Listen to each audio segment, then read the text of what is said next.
Each year in the United States, thousands of major crimes go unsolved. When the case has gone cold and police have nowhere to turn, they seek assistance from the public. This is a program dedicated to solving these cases. This is Crime Stoppers Case Files. Welcome to Crime Stoppers, South Florida Case Files. I'm Dick Maston, the director of Miami-Dade Crime Stoppers. The purpose of this program is to share unsolved cases with as many South Florida viewers as possible, empowering you to do something about the violence on our streets. Every case we feature is unsolved. Every case we feature has a cash reward available. In other words, every case we feature is an opportunity for you to help your community and at the same time earn Crime Stoppers cash without even giving your name.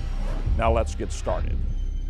On May 17, 2011, at approximately 1:30 in the morning, James Belhomme was walking home when he was approached by a gunman at North Miami Avenue and 76th Street. 9 policing, you have an emergency? Yes, ma'am. I'm out here on North Miami Avenue and 76th Street.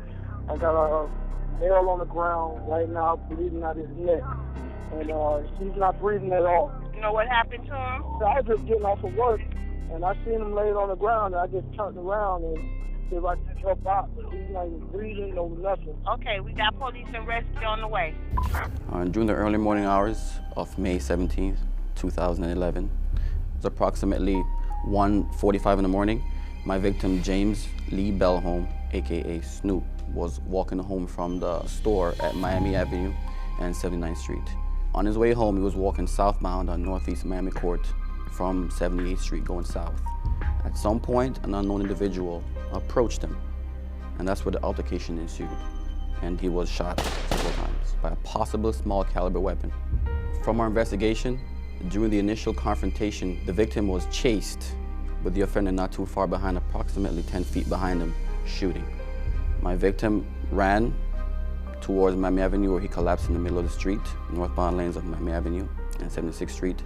Once the victim fell, the offender walked up, hovered for a couple of minutes over the victim, and then shot him again.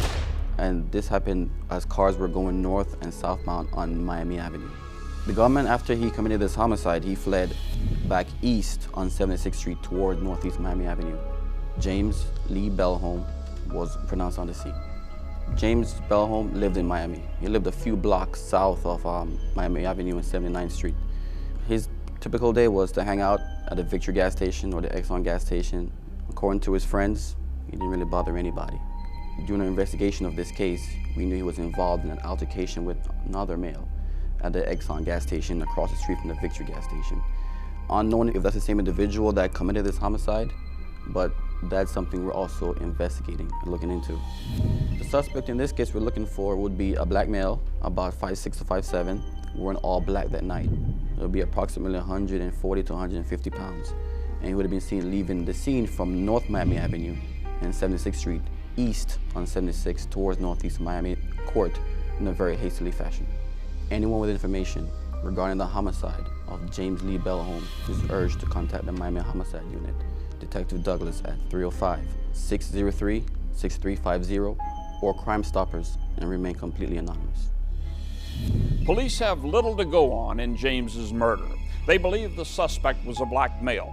If you know anything that could help solve this case, call Miami-Dade Crime Stoppers at 305-471-TIPS. You can remain anonymous and be eligible for a cash reward of up to $1,000. Coming up, Miami-Dade police ask for your help in solving the December 17, 2010 murder of John Agudelo in Miami Springs.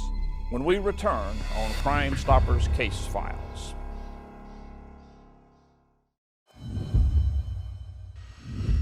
In 1975, the first Crime Stoppers organization was formed by a detective who believed media attention helped solve cases. Since then, thousands of Crime Stoppers organizations have been formed around the globe with the same mission, encouraging members of the public to stand up against crime. Every 14 minutes, Crime Stoppers help solve a crime somewhere in the world. Get involved. Contact your Crime Stoppers organization and learn how you can help. Leave a tip. CrimeStoppersOne.com.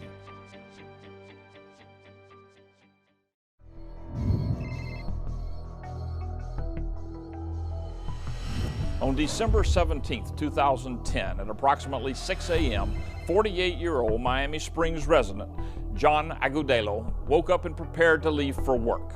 Like many of us do every day, he locked his door and headed out, but he never even made it to his car. Here's the story. Mi hijo nació en el año de 1961. Llegamos a Nueva York en 1964. Era un niño precioso. Ya vinimos para acá en el año del 72 para Miami. Empezó a estudiar, siempre ha sido un buen hijo, siempre ha sido un buen hermano y siempre ha querido mucho a toda su familia. My cousin Johnny, I have all kinds of memories. We're 3 girls. My mom never had a boy, even though they always wanted one. And Johnny was the big brother we never had. Un hijo más que yo lo consideraba como que Dios me dio un hijo varón que yo no lo tuve. Fue muy bueno, muy especial conmigo, con toda la familia. He always took care of people. He always wanted to protect you. He always joked around. He was a very funny guy. We were always playful. He was always very playful. And I'll never forget one day they gave us a bath. We were like 4 and 5, and they gave us both half an apple. His ears were facing me. And I took the seed from the apple, and he had these ears, and I just popped it in his ear. Él no pensaba sino en hacerle el bien a la familia y a todo el que él pudiera. Todo el mundo lo quería mucho, a él lo quería mucho, toda la gente, y la familia lo queríamos con todo el corazón. Anytime I had problems or whatever, he was there. He always had a shoulder for me to cry on. Good times, bad times. My children's dad passed away when they were very small, and he stepped in and became their father. Johnny took care of us.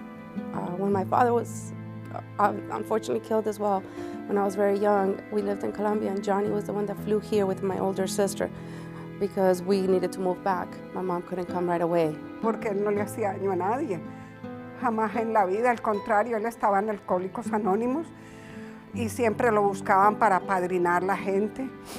Él siempre le ayudaba mucho a todo el mundo. You know, when I heard everybody at Alcoholics Anonymous talk about him, he was a man that many people owe his life to him because he helped them. Some of the women said, you know, I got saved because he drove by and saw me near a lake and got stopped to talk to me and talked me out of drowning myself. Several neighbors knew John and knew John to be an extremely nice man, very friendly with neighbors. When neighbors found out that it had been John that had been killed, they were extremely shocked to discover that someone had killed John.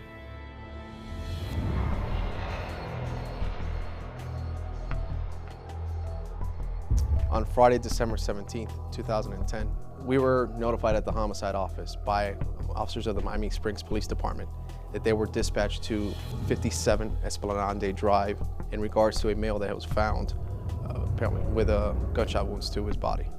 At approximately 6 a.m., our victim, John Agudelo, was leaving his apartment on his way to work.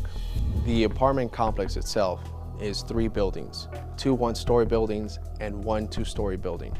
John lived in the far north building, which is a 1-story building. He lived in the center apartment. As he closed his door, he walked down the steps onto the common area of the sidewalk. At that point, John was walking towards the exit in the front of the courtyard that leads out to Esplanade Drive.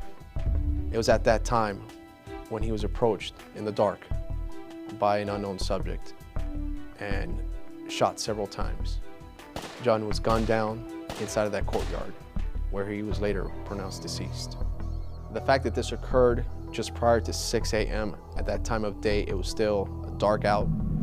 It would be difficult to see if there may have been a subject concealing themselves either behind bushes or walls. 911 was not called at the time. John was discovered at approximately 8:30 a.m. lying in the courtyard of his apartment complex.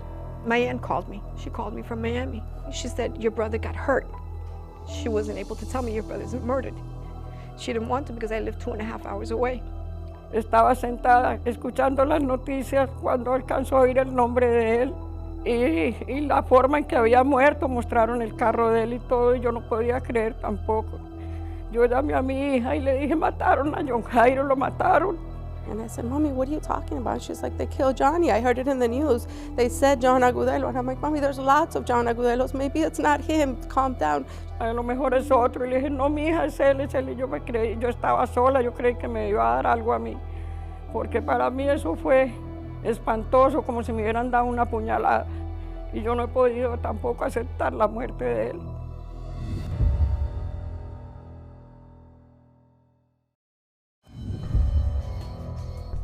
Welcome back to Crime Stoppers Miami. I'm Dick Maston. We now continue the story of the murder of John Agudelo. On Friday, December 17th, 2010, at approximately 6 a.m., our victim, John Jairo Agudelo, was gunned down upon exiting his residence of 57 Esplanade Drive. It's in the city of Miami Springs, a municipality. We can theorize that the subject in this case was familiar with the apartment complex, the courtyard. That courtyard has a cement perimeter wall, and to enter and exit that courtyard through the front, there is a wrought iron gate. That gate, upon opening it, if you let it close, makes a loud banging noise. It's a spring-loaded gate. But it's the actual residents that live there. They're the ones that know that the moment you open that gate and you close it, it's gonna make a loud, rattling metal noise. So if the subject exited through that gate, they were aware not to let the gate close loudly in order not to alert any of the residents.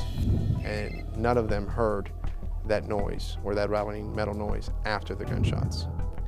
At this time, we do not have any subject description of the person or persons responsible for this murder.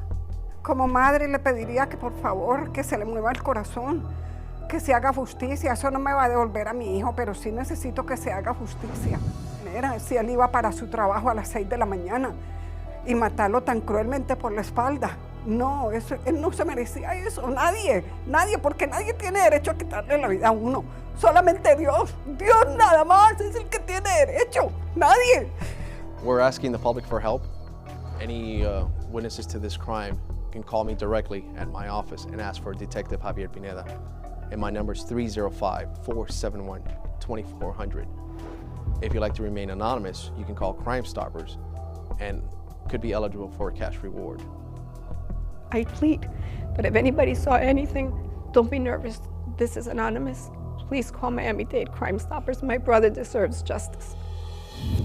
Many spoke of John's big heart and eagerness to help those in need. Now John and his family need justice, and we're hoping one of you out there can help. Police have no suspect description. If you can give them a lead to further this investigation, call Crime Stoppers at 305-471-TIPS. There's a reward of up to $1,000.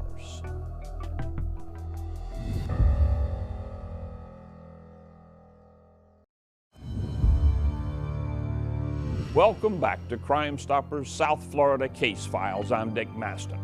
It's been proven that programs such as ours solve crimes after several airings of a case. With that in mind, we'd like to quickly review a few cases we've featured on past episodes. On July 22nd, 2010, at 11:15 in the evening, 11-year-old Dharmaniya Moore sat in the back seat of his parents' car as it pulled into the driveway at Northwest 189th Terrace in Miami Gardens. Moments later, shots rang out, and now Dharmaniya lies in a hospital bed with severe brain damage. On July 22nd, 2010, at approximately 11 p.m., Miami Gardens Police Department officials responded to 1775 Northwest 189th Terrace, in reference to a shots fired call. Throughout the investigation, I learned that Dharmaniya was visiting a friend's house along with his mother and father. Dharmaniya was getting ready to take a family trip with his father to Atlanta, Georgia for a family reunion, and the reason going over to this residence was just to say goodbye while they were going on their journey up to Georgia. As Dharmaniya and his family arrived at their friend's residence located at 1775 Northwest 189th Terrace, they pulled into the driveway facing northbound. Dharmaniya's father exited the vehicle and walked up and made contact with the individuals that live at that house. As he was outside talking, a vehicle approached from the east of 189th Terrace. That vehicle was described as a white, possibly four-door vehicle. As the vehicle approached, the vehicle's front passenger and front rear windows rolled down, which were heavily tinted, and then gunfire rang out. Dharmaniya was outside the vehicle, we believe, at this time when the gunshots rang out. Dharmaniya was struck one time in the head. The family then took Dharmaniya themselves, placed him inside the vehicle, and drove him to Jackson North Hospital, where he underwent brain surgery. And I'm so grateful because the whole ride there, he never stopped breathing once. Dharmaniya is currently right now in a vegetative state, and he probably will never recover from this. The family is holding on. They're praying every day. They're extremely religious, and they're asking your help, Miami Gardens and the surrounding community, to assist them in solving this crime. Contact myself at Miami Gardens Police Department. The number is 305-474-1622. That's my direct desk line, or call Miami-Dade Crime Stoppers at 305-471-TIPS. And once again, your tip will remain anonymous. How could you sleep at night knowing you have shot a 12-year-old little innocent boy? And I'm gonna tell you something, I pray that they don't sleep. I pray that they don't get any rest until they come to justice. The people responsible need to be held accountable, and hopefully one of you out there can make that happen. Witnesses reported seeing a silver four-door sedan leaving the scene after the shooting. If you have any information that can help detectives, call Miami-Dade Crime Stoppers at 305-471-TIPS. On Tuesday, August 17, 2010, Octavio Avila was outside his home at 45th Avenue in Miami Gardens. A confrontation ensued, leading to a car chase that left him dead. On Tuesday, August 17, 2010, at 9 p.m., Miami Gardens Police Department officials responded to 17050 Northwest 40th Avenue in Miami Gardens, reference a shots fired call. Through this course of investigation, I learned that Mr. Avila was in a verbal dispute with several individuals in front of his house earlier that day, prior to this incident of us locating him. After the confrontation, Octavio Avila decided to flee his home in order to protect his family. Our victim walked to his car, which was parked in the driveway of his home, and fled in an easterly direction. His killers entered their own vehicle and followed close behind. As Mr. Avila turned right on 40th Avenue, the offenders followed him and at some point were able to pass his vehicle and cut him off on the roadway. Mr. Avila took countermeasures and attempted to flee by placing his vehicle in reverse. As Mr. Avila was placing his vehicle in reverse, the subject exited his vehicle and fired multiple rounds into Mr. Avila's vehicle. Tragically, Octavio Avila took cover by leaning down into his car. Unfortunately, that put him right into the path of the bullet that ended his life. Octavia Avila grieves for her 41-year-old father, Octavio Avila Jr., seen here with two of his daughters. He was proud of all four of them. Avila lost his life just blocks away from his home. His car was riddled with bullets at Northwest 171st Street and 40th Avenue. Avila died at the scene. I wouldn't wish it to nobody, you know, and I'm just sad, you know, I'm heartbroken because it's my uncle, man. The grandfather, he just had his daughter just had a baby, you know what I'm saying, he had a little job, he was a good man. Every daughter has a soft spot for their dad. Every girl needs a dad growing up. We're broken. They didn't just take his life, they took ours. They took our life that we were supposed to share with him. It's gone. If anybody knows anything, please contact myself, Detective Zellner, at Miami Gardens Police Department, area code 561-236-8600.